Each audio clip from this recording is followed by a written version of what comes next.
성경 말씀 민수기 12장 1절로 16절 말씀을 봉독하겠습니다. 민수기 12장 1절로 마지막 절까지 제가 봉독하겠습니다. 모세가 구스 여자를 취하였더니 그 구스 여자를 취하였으므로 미리암과 아론이 모세를 비방하니라. 그들이 이르되 여호와께서 모세와만 말씀하셨느냐 우리와도 말씀하지 아니하셨느냐 하매 여호와께서 이 말을 들으셨더라. 이 사람 모세는 온유함이 지면의 모든 사람보다 더하더라. 여호와께서 갑자기 모세와 아론과 미리암에게 이르시되 너희 세 사람은 회막으로 나오라 하시니 그 세 사람이 나아가매 여호와께서 구름 기둥 가운데로부터 강림하사 장막문에 서시고 아론과 미리암을 부르시는지라. 그 두 사람이 나아가매 이르시되 내 말을 들으라. 너희 중에 선지자가 있으면 나 여호와가 환상으로 나를 그에게 알리기도 하고 꿈으로 그와 말하기도 하거니와 내 종 모세와는 그렇지 아니하니 그는 내 온 집에 충성함이라. 그와는 내가 대면하여 명백히 말하고 은밀한 말로 하지 아니하였으며 그는 또 여호와의 형상을 보거늘 너희가 어찌하여 내 종 모세 비방하기를 두려워하지 아니하느냐. 여호와께서 그들을 향하여 진노하시고 떠나심에 구름이 장막 위에서 떠나갔고 미리암은 나병에 걸려 눈과 같더라. 아론이 미리암을 본즉 나병에 걸렸는지라. 아론이 이에 모세에게 이르되 슬프도다 내 주여 우리가 어리석은 일을 하여 죄를 지었으나 청하건대 그 벌을 우리에게 돌리지 마소서. 그가 살이 반이나 썩어 모태로부터 죽어서 나온 자 같이 되지 않게 하소서. 모세가 여호와께 부르짖어 이르되 하나님이여 원하건대 그를 고쳐주옵소서. 여호와께서 모세에게 이르시되 그의 아버지가 그의 얼굴에 침을 뱉었을지라도 그가 이레 동안 부끄러워하지 않겠느냐. 그런즉 그를 진영 밖에 이레 동안 가두고 그 후에 들어오게 할지니라 하시니 이에 미리암이 진영 밖에 이레 동안 갇혀 있었고 백성은 그를 다시 들어오게 하기까지 행진하지 아니하다가 그 후에 백성이 하세롯을 떠나 바란 광야에 진을 치니라. 아멘. 지난 주일에 우리가 상고했던 11장에서는 1절에 원망이라는 단어로 시작되었습니다. 오늘 봉독한 이 12장은 1절에 무슨 말씀이 있죠? 비방이라는 단어가 있습니다. 그래서 이스라엘 공동체에도 계속해서 이 말에 문제가 있었구나 하는 것을 알 수 있죠. 야고보서 3장에 보면 이 혀에 대해서 말씀하는데 혀는 작은 지체지만 온 몸을 더럽히고 생의 수레바퀴를 불살라버릴 수 있는 힘이 있다고 말합니다. 안 좋은 힘이겠죠. 좋은 힘도 있습니다. 우리가 하나님을 찬양하고 말씀을 증거하고 전도하는 데 사용될 수도 있지만 하나님을 원망하고 이웃을 비방하는 일에도 사용될 수 있습니다. 그래서 입에 재갈을 물리라고 말씀하는 것입니다.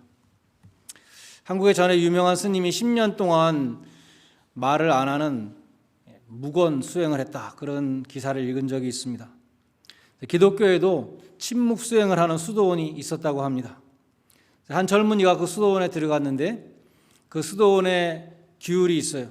뭐냐 하면 1년에 딱 한 번 자기 생일날만 말할 수 있다. 근데 그것도 수도원장 앞에서 딱 2단어만 말할 수 있다. 그런 규율이 있었대요. 그러니까 1년 동안 생각하는 거죠. 내가 2단어 뭘 말할 것인가. 드디어 이 젊은 수도사의 생일이 되었습니다. 앤드류라는 수도사였는데 사무실에 가서 지정석에 앉았습니다. 수도원장이 묻습니다. 앤드류, 우리 수도원에 들어온 지 1년이 다 돼가는데 오늘 자네의 생일이니 2단어를 말할 수 있는데 할 말이 있는가. 그러자 앤드류 수도사는 bad food 이렇게 대답했답니다. 음식이 나쁘다. 수도원장은 알겠네 라면서 앤드류의 말을 수첩에 적어서 파일에 보관했습니다. 1년이 지나서 앤드류의 생일이 또다시 돌아왔습니다. 수도원장 방에 가서 지정석에 앉았습니다. 이번에는 앤드류가 bad, hard 이렇게 대답했습니다. 침대가 딱딱하다. 수도원장 다시 수첩에 그 말을 적어서 파일에 보관했습니다. 세 번째 생일을 맞아서 수도원장 방에 갔을 때는 앤드류는 자리에 앉지도 않고 그냥 말했습니다. Work boring. 일이 재미없다. 그러자 수도원장은 자네는 이제 끝이다. 이 수도원을 떠나가 주게, 나가라, 이렇게 말했습니다. 앤드류는 금원의 서약을 깨고 물었습니다. 왜 내가 나가야 됩니까? 무엇을 잘못했습니까? 그러자 수도원장이 대답했습니다. 그 이유를 모르겠나? 정말 모르는가? 자네는 3년 동안 불평만 했다. 그것입니다. 3년 동안 불평밖에 한 것이 없네. 여러분은 주님의 심판대 앞에 섰을 때 만약에 하나님이 여러분에게 여러분의 인생을 딱 두 글자로 말해보라 그러면 뭐라고 말하시겠습니까? 불행, 후회, 고생, 허사 뭐 이렇게 말하시겠습니까? 아니면 감사라고 말하시겠습니까? 이 땅에 사시는 동안에도 하나님을 원망하고 이웃을 비난하는 것이 아니라 하나님께 감사하고 이웃에게 덕이 되는 말을 하실 수 있는 성도들이 되시기를 바랍니다. 오늘 본문 3절에 보면 모세가 그 온유함이 지면의 모든 사람보다 더하더라. 유명한 말씀이죠. 이 온유라는 단어는 본래 사나운 들짐승을 잡아다가 잘 훈련시키고 길들였을 때의 변한 모습을 온유라고 했다는 것입니다. 성경 원어의 뜻이라 그래요. 펄펄 뛰는 야생마를 데려다가 길을 들이면 고분고분해지는 그것을 이제 온유라고 말했다는 것입니다. 여기 아주 잘 맞는 사람이 모세라는 사람이죠. 왜냐하면 모세는 본래 온유한 사람이 아니었기 때문입니다. 그는 애굽의 관리가 자기 동족 이스라엘 사람을 괴롭히는 것을 보고서 당시에 궁정에 살고 있던 왕자의 신분이었는데 그 애굽 관리를 단숨에 때려 죽였습니다. 굉장히 성질이 있는 사람이겠죠. 십계명을 받으러 시내산에 올라갔다 내려왔더니 아론과 백성들이 금송아지를 만들고 저 금송아지가 우리를 애굽에서부터 인도하여냈다고 그 앞에서 춤을 추는 그러한 모습을 보고 너무 화가 나서 하나님께 받은 십계명을 집어던져서 깨트렸던 사람이었습니다. 또 민수기 20장에 보면 이스라엘 백성이 물이 없다고 불평할 때 하나님이 모세에게 말씀했습니다. 반석을 명하여 생수가 나오게 하라 명했는데 모세가 화가 나니까 백성들에게 잘 봐라 하면서 100지팡이로 반석을 2번 후려쳤죠. 자기 성질을 보인 것입니다. 그래서 하나님의 영광을 가렸습니다. 신명기 32장 51절에 보면 모세의 그 행동 때문에 모세는 약속의 땅에 들어가지 못했습니다. 그래서 모세는 본래 온유한 사람이 아니었다는 것이죠. 그는 서서히 온유한 사람으로 변해갔던 사람이었습니다. 하나님의 훈련을 통해서 애굽에서 사람을 죽이고 바로의 낯을 피하여 미디안 광야에서 40년 동안 지내면서 혈기가 많이 죽었습니다. 사나운 들짐승이 고분고분한 가축으로 변하는 것처럼 모세는 많이 변했습니다. 하나님은 모세의 혈기가 죽은 다음에 쓰셨습니다. 자기 마음을 다스리는 사람은 성을 빼앗는 용사보다 더 낫다. 잠언이 말씀하는데 하나님의 일을 하는 사람은 분노를 다스릴 줄 알아야 하는 것입니다. 모세는 광야 피신 생활 40년 동안 혈기가 많이 죽었지만 우리가 광야 이제 40년 동안 이스라엘 백성들을 인도하면서 성경에 2번 나오죠. 화를 낸 적이 있었던 것이죠. 하나님의 영광을 가린 적이 있었습니다. 모세는 그러한 실패의 과정을 겪으면서 서서히 온유한 사람이 되어 갔던 것입니다. 오늘 본문 1절에 보면 모세의 형제들이 미리암과 아론, 누나와 형이죠. 모세를 비방했습니다. 그 비방에 대해서 모세가 아무런 화를 내지 않고 대꾸하지 않고 변명하지 않고 묵묵히 참았다. 그래서 그 온유함에 대해서 칭찬을 한 것이죠. 무엇을 가지고 비방했냐 하면 구스 여자를 취했다. 이디오피아 여자를 취했습니다. 그러니까 모세의 형제들이 비방했습니다. 2절에 보면 비방한 근본 원인이 나와요. 구스 여자를 취했다고 비방했지만 그 마음 속에 있었던 것이 무엇이었는가? 여호와께서 모세와만 말씀하셨느냐 우리와도 말씀하시지 않았느냐 라는 이 말씀 속에 이 형제들의 시기심을 볼 수 있는 것입니다. 우리하고 모세하고 다를 게 없다. 우리 다 똑같이 하나님 앞에 말씀 받는 사람들인데 저 모세 보니까 우리만도 못하다. 구스 여자를 첩으로 받아들이고 우리보다 난 게 뭐냐? 못하다. 이런 비교를 지금 하고 있는 것입니다. 모세의 여자 문제는 일종의 명분이었습니다. 미리암과 아론이 모세를 비방한 근본 그 마음에는 시기심이 있었습니다. 하나님은 우리와도 말씀하심으로 모세는 우리보다 잘난 것이 없다. 모세가 하는 행동을 보라. 우리보다 못하다. 그런데 왜 우리보다 나이도 어린 동생 이 모세를 우두머리로 우리가 섬겨야 되느냐 이런 마음인 것입니다.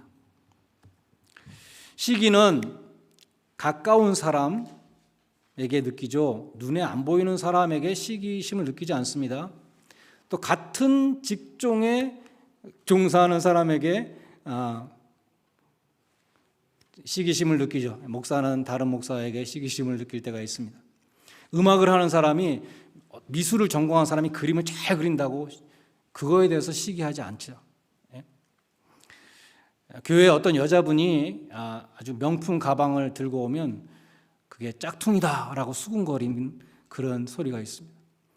여자분들은 남이 들은 가방에 대해서 질투가 나는 것 같아요. 저는 남자라서 그런지 그게 뭐 진짜 못하고 가짜 못해 그런 생각이 드는 것이죠. 2009년에 군대 시기심에 대해서 말씀드리는 거예요. 2009년에 우리 교회에 김기홍 장로님이라는 분이 오셔서 간증 집회를 하신 적이 있습니다. 이분은 해병대 청룡부대 소대장으로 월남에 파병에 돼서 짜빈동 전투에서 일개 중대 180명의 병력으로 월맹군 일개 연대 2,000명을 섬멸하는 세계 전투사에 길이 남는 무공을 세우신 분이고 나중에 해병대 부사령관으로 투스타로 예편하신 분입니다. 그분한테 제가 사석에서 한번 물어봤는데 장로님이 월남에서 그 전공을 세우시고 받으신 그 충무 무공훈장이 무공훈장 중에 제일 큰 겁니까? 라고 물어봤어요. 그랬더니 장로님이 대답하시기를 가장 큰 훈장은 태극 무공훈장인데 그것은 당시 그 중대장이 받았다는 것입니다.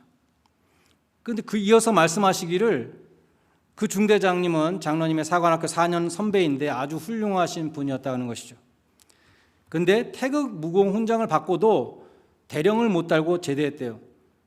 별을 못 단 건 고사하고 대령도 못 달고 중령으로 나갔다는 것입니다. 그 이유가 무엇인가 하면 동기생들의 집중 포화를 받았다는 것이에요. 장군 진급 영순이기 때문에 다 힘을 합쳐서 끌어내렸다는 것입니다. 짜빈동 전투에서 중대장이라는 사람이 통신병 뒤에 숨어 있었다. 뭐 이런 헛소문을 내고 부정 축제를 했다. 뭐 노름을 한다. 온갖 모함을 다 동원해서 몰아냈다는 것입니다. 오스카 와일드가 쓴 시기의 악막성이라는 글도 그것을 보여줍니다. 성자가 되기 위해서 리비아 사막을 걷는 수도사가 있었습니다. 마귀의 졸개들이 이 수도사를 시험했습니다. 먼저 아름다운 여인으로 유혹했습니다. 이 수도사는 거들떠보지도 않았습니다. 금덩이를 보여주었지만 흔들리지 않았습니다. 두려움을 줬지만 굴하지 않았습니다. 갖가지 방법을 다 썼지만 이 수도사는 당당히 구도의 길을 걸어갔습니다. 실패한 졸개들이 좌절하고 있을 때 왕마귀가 나타났습니다. 왕마귀가 말하기를 한심한 놈들 내가 하는 것을 봐라 하고 나섰습니다. 노련한 왕마귀는 수도사의 귀에 딱 한 문장을 얘기했습니다. 그러자 수도사는 얼굴빛이 변하면서 그 자리에 주저앉아 버렸습니다. 수도사의 길을 포기했습니다. 궁금한 졸개들이 와서 물었습니다. 도대체 뭐라고 하셨기에 저 수도사가 성자가 되는 길을 포기했습니까? 왕마귀가 대답했습니다. 별거 아니고 네 동생이 알렉산드리아 대주교가 되었다라고 말해줬지. 자기 형제가 그렇게 큰 자리에 올랐다는 것을 듣고 시기심이 나서 주저앉았다는 것이죠.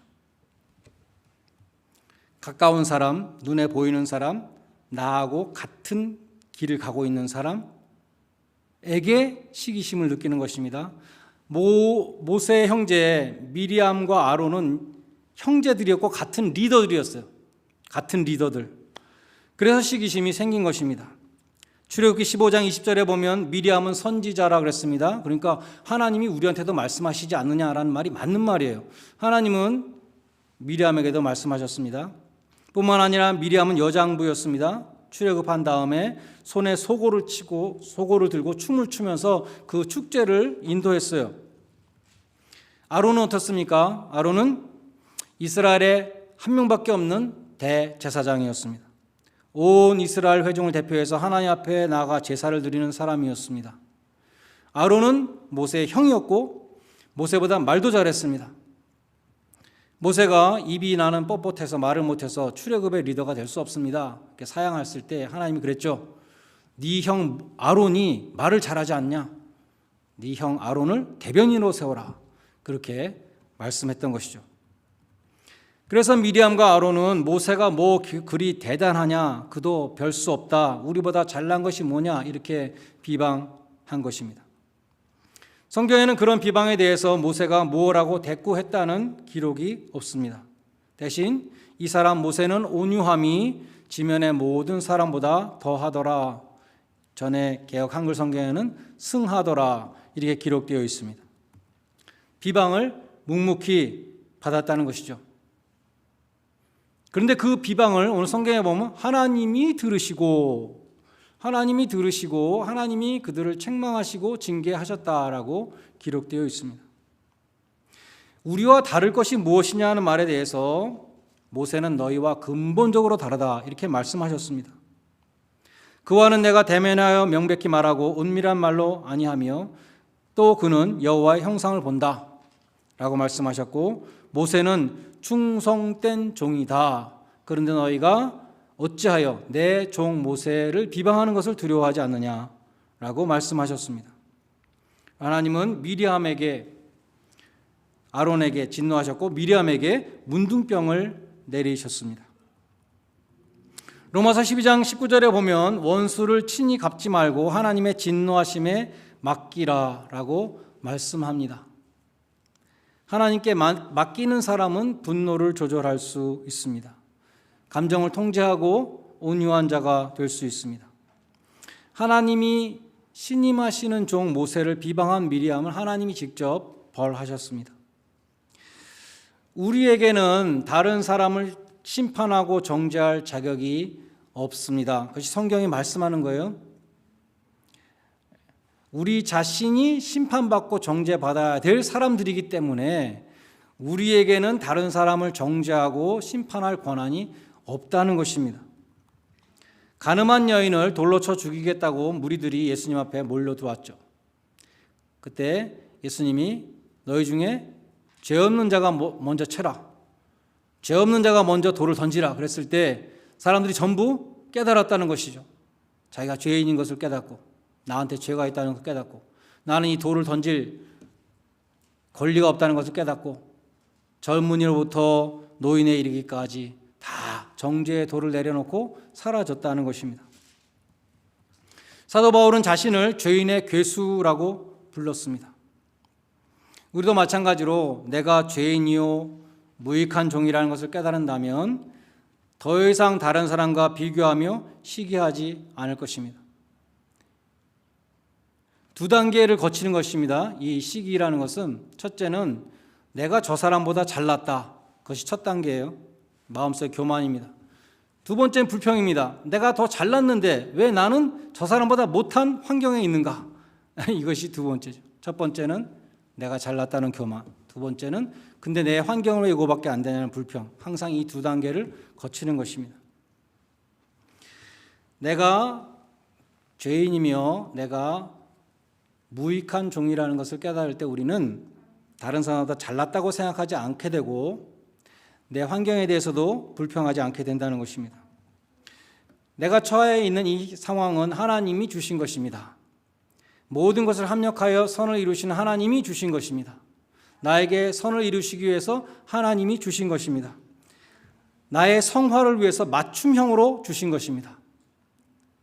다른 사람의 상황이 참 좋아 보이는데 그 상황은 나의 성화에 도움이 되지 않습니다. 그래서 하나님이 나에게 딱 주신 것을 우리는 감사함으로 받아야 되는 것이죠. 하나님이 주신 환경에 만족하고 감사함으로 우리는 시기심에서 비롯되는 이 불평을 치유할 수 있는 것입니다. 주님은 산상수훈에서 온유한 자가 복이 있다 이렇게 말씀하셨죠. 그리고 나는 마음이 온유하고 겸손하니 나한테 와서 배우라고 말씀하셨고, 예수님의 그 모든 삶을 통해서 온유와 겸손을 보여주셨습니다. 하나님과 동등된 신분을 버리고 종의 형체를 가져서 사람들과 함께 되셨고, 이것이 온유와 겸손이죠. 자기를 낮추시고 죽기까지 아버지 뜻에 복종하사 십자가의 죽으심으로 진정한 겸손과 온유를 보여주셨습니다.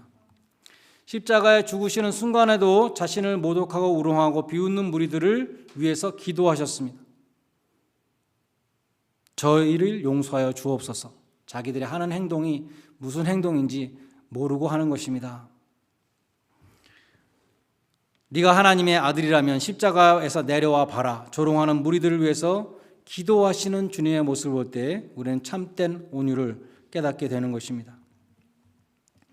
지난 주간에 삼성의 이건희 회장이 별세했다는 뉴스가 있었는데 신문에서 이런 기사를 읽었습니다. 이병철 회장의 아들 이건희 회장에게 두 가지 유훈을 줬는데, 첫째는 경청이었다고 합니다. 상대방의 말을 잘 들어라. 그래서 경청이라고 한자로 휘호를 써가지고 줬다 그래요. 그래서 그것을 당연히 붙여놨겠죠. 두 번째는 목계였다고 합니다. 나무 목자의 닭계자, 나무닭이라는 뜻입니다. 아무리 싸움닭이 사납게 덤벼들지라도 흔들리지 않는 나무닭의 초연함과 의연함은 리더의 권위를 만들어낸다는 조언을 자주 했다고 합니다. 그래서 이 이건희 회장이 나무닭 조각을, 나무로 만든 그 닭 조각을 진짜로 응접실에 놓고 늘 나무닭이 되어야 되겠다 이렇게 생각했다는 거예요. 모세가 이 형제들의 비방을 묵묵히 듣고 아무 말도 안 한 것에만 그쳤다면 그 나무닭과 다를 것이 없었을 것입니다. 그러나 모세는 오늘 13절에 보면 미리암을 위해서 기도했습니다. 하나님의 원컨대 그를 고쳐주옵소서, 천벌을 받게 해주옵소서라고 기도한 것이 아니라 고쳐달라고 기도했습니다. 자기를 비방하는 자를 위해서 기도하는 것이 온유한 자의 모습이라는 것입니다. 마지막으로 온유는 성령의 열매입니다. 성령의 역사하심으로만이 우리는 온유한 자가 될 수 있어요. 내 노력으로 안 된다는 것입니다. 왜냐하면 이 온유라는 성품은 우리의 죄성 가운데 있지 않기 때문이죠. 그래서 우리에게 온유한 모습이 사라지고 내가 자꾸 사나워진다 할 때 내가 정말 지금 성령 충만한 자로 살고 있는가를 반성해 봐야 한다는 것입니다. 왜냐하면 온유는 성령님의 역사하심으로 그리스도인에게 나타나는 열매이기 때문입니다. 그래서 우리는 온유한 자가 되기 위하여 성령 충만을 구해야 합니다. 성령님이 나를 온전히 주장하시도록, 나의 지정의를 지배하시도록, 나를 통치하시도록 그렇게 하는 것이 성령 충만이라고 그랬죠. 그리고 해서 말씀과 기도로 우리는 무장해야 한다고 했습니다. 예수님의 제자 중에 가장 사랑의 사도라고 불리는 이 가장 온유한 사람으로 생각되는 요한이라는 사람은 예수님을 따르기 전에 별명이 우레의 아들이었습니다. 천둥 번개 같은 사람이었습니다. 성격이 불같은 사람이었습니다. 그러나 주님을 따라다니면서 주님의 제자훈련 가운데 온유한 사랑의 사도로 변화되었던 것입니다. 누구나 평온한 환경 속에서는 다 온유한 사람인 것 같습니다. 그러나 모세처럼 누군가 나를 비방할 때에 그때에도 온유한 사람이 참으로 온유한 사람입니다. 예수님과 같이 죄 없이 십자가에 못 박힐 때에도 온유한 사람이 될 수 있다면 참으로 온유한 자입니다. 온유는 인간의 본성이 아니라 성령의 열매입니다. 에베소 교회 에베소서에 보면은 너희가 평안에 매는 줄로 성령이 하나 되게 하신 것을 힘써 지키라. 교회가 하나가 되어야 된다 말하면서 바로 그 앞에 보면 어떻게 그렇게 할 수 있는가? 온유함으로 라고 말씀합니다. 너희가 부르심을 입은 부름에 합당하게 행하여 모든 겸손과 온유로 하고 오래 참음으로 사랑 가운데 서로 용납함으로 하나가 될 수 있다라고 말씀하는 것입니다. 예수님은 온유한 자가 복이 있다고 말씀하시면서 땅을 차지할 것이다 이렇게 말씀했습니다. 온유한 자가 승리한다는 것입니다. 세상적인 상식으로 보면 온유한 자는 손해를 볼 수밖에 없죠. 망해야 됩니다. 그러나 온유한 자에게는 하나님이 주시는 승리가 있는데 하나님이 주시는 승리는 아무도 막을 수 없다는 것입니다. 온유한 자가 사람의 마음을 얻습니다. 그것이 승리이죠. 그것이 땅을 차지하는 것입니다. 온유한 자가 전도할 수 있습니다. 전도하면서 막 싸우면 안 되겠죠.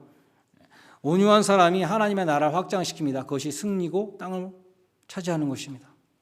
온유한 사람은 세상들로부터 칭송을 받습니다. 당신을 보니까 정말 하나님이 살아계신 것을 느낍니다. 그것이 승리이고 그것이 땅을 차지하는 것이고 하나님의 나라를 확장하는 것입니다.